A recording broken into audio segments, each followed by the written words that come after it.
In the spring of 2000, Frederick Paulsen mounts an expedition and invites his friends to accompany him to the North Pole. These are invitations that can't be refused.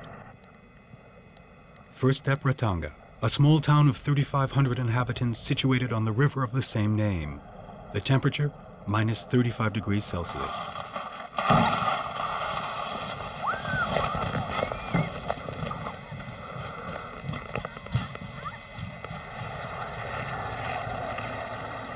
Departure for the Borneo station, a floating Russian base planted on the ice floe, 1 degree from the pole.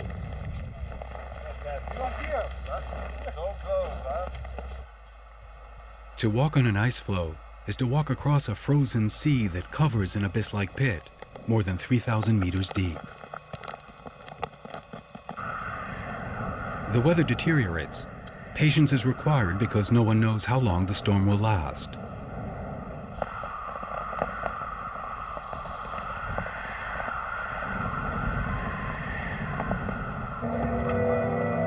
Finally, the time has come. Direction 90 degrees north. It's particularly cold.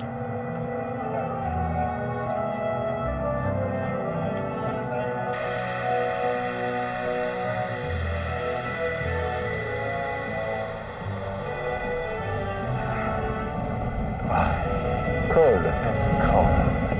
Absolutely.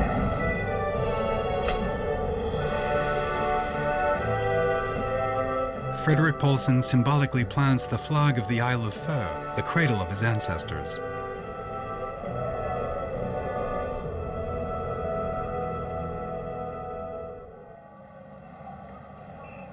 In December 2001, Frederick Paulsen is at it again and gathers his friends in Moscow.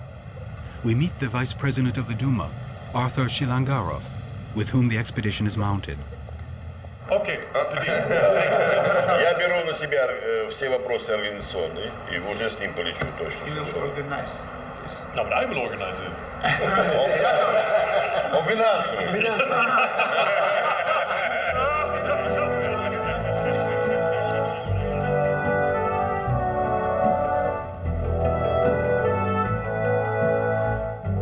Any expedition at this latitude is at the mercy of the weather, which can isolate men and materials for an incalculable amount of time.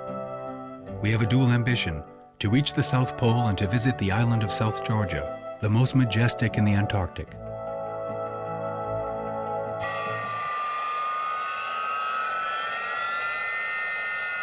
Weighing 190 tons with maximum load, an Ilyushin 76 lands on the tarmac of Ushuaia. This Russian cargo plane will be our taxi throughout the expedition. In its belly, another plane, an Antonov 3 in detached parts which will guarantee our flight to the South Pole. Departure from Patriot Hill, a temporary Chilean base in Antarctica. But the weather at the pole is wretched. We steer for the Falcons in order to reach South Georgia.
South Georgia is an island 170 kilometers long and 40 kilometers wide.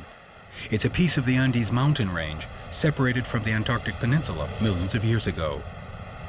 60% glacier, it is spiked with peaks more than 3,000 meters high. Captain James Cook was the first to arrive here in January 1775 and gave it the name of Georgia in honor of King George III.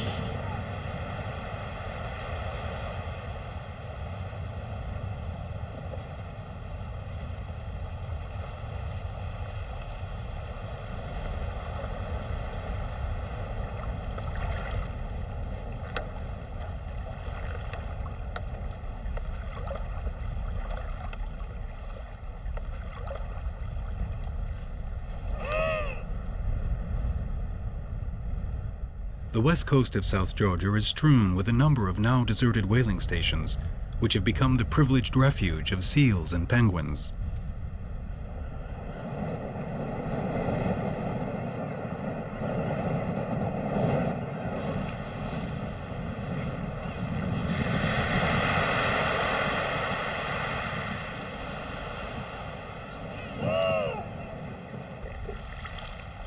Chacun fait son chemin dans la vie. Pendant ce chemin-là, on rencontre des personnes et des personnages.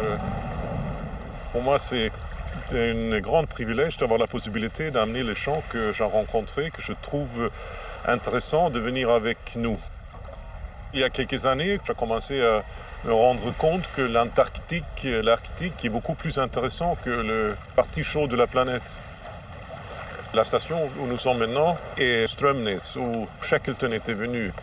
Il est descendu la montagne, là, après avoir fait 3 semaines de bateau, et il a traversé la chaîne de montagnes, un glacier est venu ici après 1 an et demi de voyage.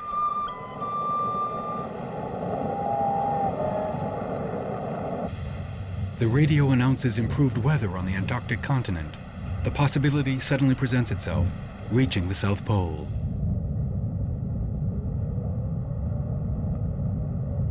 There's no landing strip at Patriot Hill.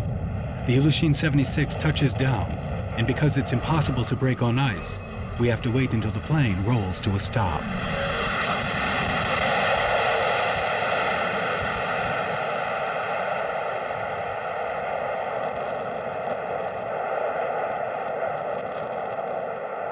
Сегодняшние минуты мы все российская делегация. Et à partir de ce moment-là, nous tous, nous faisons partie de la délégation de Russie. Et M. Paulsen, entre autres, c'est l'explorateur polaire d'honneur. Российской ассоциации полярников. Et il est membre étranger d'honneur de l'association russe des explorateurs polaires.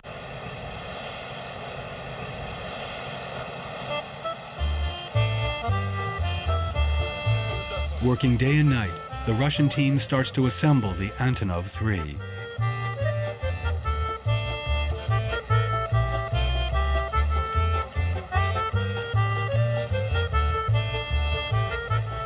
Мы только можем лететь под облаками.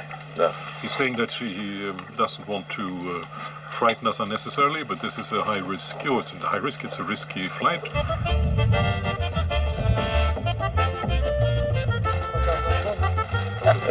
Я сейчас, вы пообедаете, я проведу готовность, потому что самолет оборудован всем необходимым аварийным запасом на случай вынужденной посадки. And there might be a chance that we will have to make an emergency landing on the way.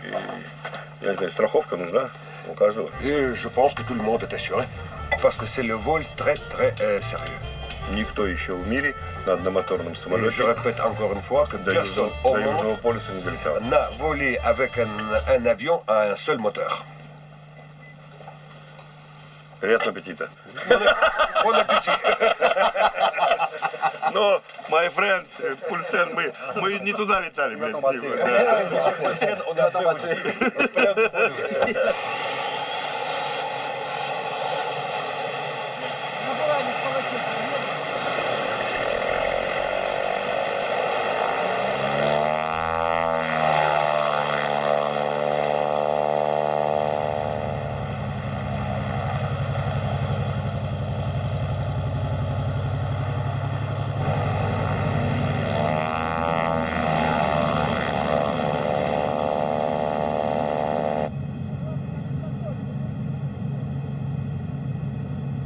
Alternatively overheated or frozen by the surprising variations in the plane's heating system, we decide to explore the inland.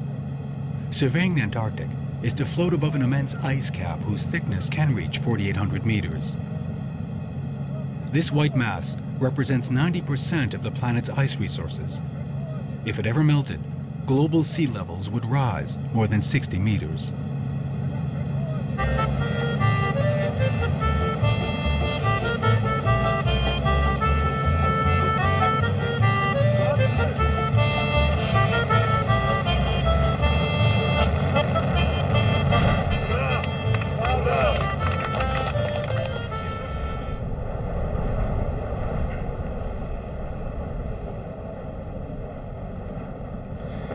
On est à un endroit où ils nous avons demandé 1 an et demi pour venir. On a un endroit où il n'y a pas de temps et les 0 heures. On a un endroit où on ne peut plus aller au sud qu'ici. Tout où on va vers le nord. C'est un endroit extraordinaire. La seule chose que j'espère, c'est qu'on va pouvoir partir, étant donné que le temps se guette. Frederick spends part of the day organizing our return. A menacing storm threatens to ground our aircraft. We have to move quickly.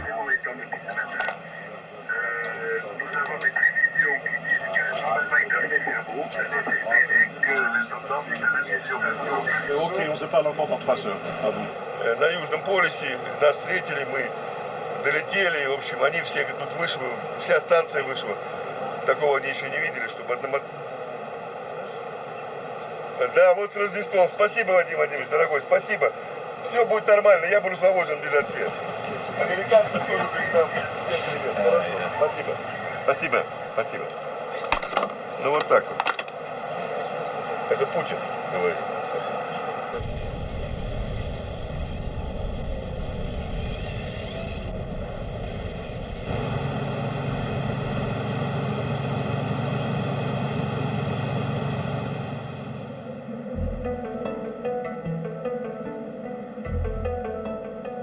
Having conquered the North and South Poles, many men would stop, but not Frederick Paulsen.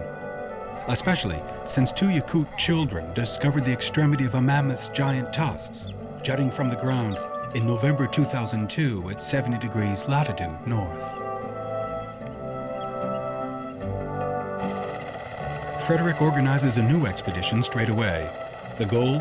To exhume the carcass of a mammoth dead for 20,000 years. It's the start of another fabulous story.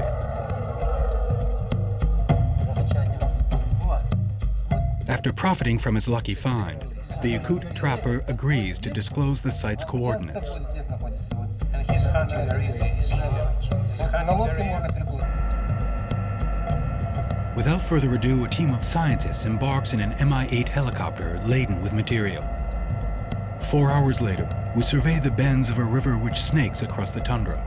It's here what Yukagir Mammoth was discovered.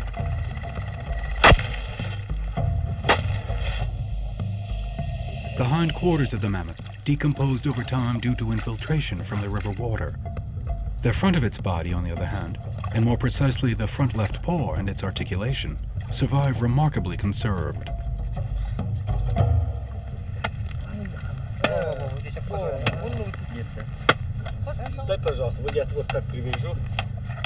By measuring the skeletal paw, we can estimate that the Yukagir Mammoth measured almost 3 meters, weighed between 4 and 5 tons, with tusk defenses that were more than 3 meters long.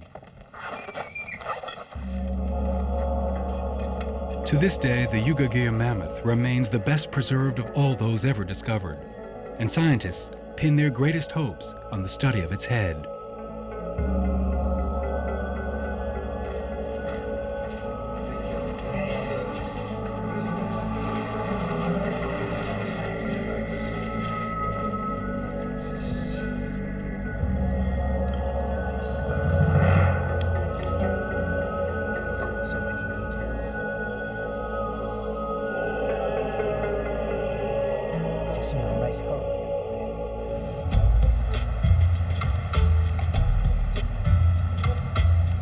We who have the good fortune to be friends of Frederick Paulsen have, thanks to him, explored the ice floes, surveyed Antarctica in incredible conditions, and pursued the remains of mammoths in the far reaches of Siberia. We are filled by a combination of hope, excitement, and trepidation about his next expedition.